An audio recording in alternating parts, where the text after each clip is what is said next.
A long time ago in a galaxy far, far away, the newly rising galactic empire required new pieces of weaponry, new armor, and of course, new ships to support their frontline soldiers and to support the powerful pilots that would be piloting these massive starfighters.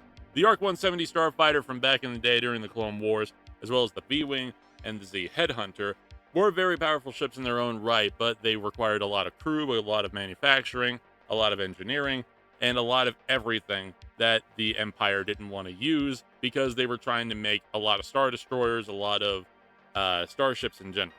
So the Galactic Empire needed a ship that was very cheap to manufacture, very cheap to produce, very cheap to repair, and very cheap for their pilots to basically be able to fly. And that would be the TIE Fighter, the ship that would be known as a flying metal death trap in outer space.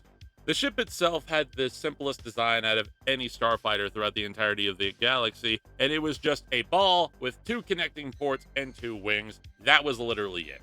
Nothing special about the ship in any way, shape, and form, just that entire prototype along with two front mounted lasers and a window for some ungodly reason.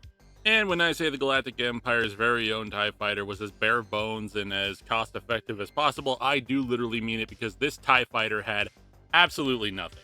No navigational systems, no hyperdrive, no shielding of any way, shape, and form, not even a life support system, just a steering wheel, a window, some blasters, and that's about it.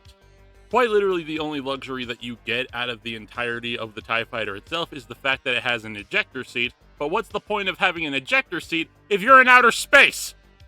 However, the only good thing I will say about the TIE fighter is that it was such a death trap that you practically needed the reflexes of a Jedi to actually pilot the damn thing. And it was because of those reflexes that many of the people that actually went over to the Rebellion were actually considered to be some of the top pilots of the Rebel Alliance itself. And that is literally the only good thing that I have to say about this ship.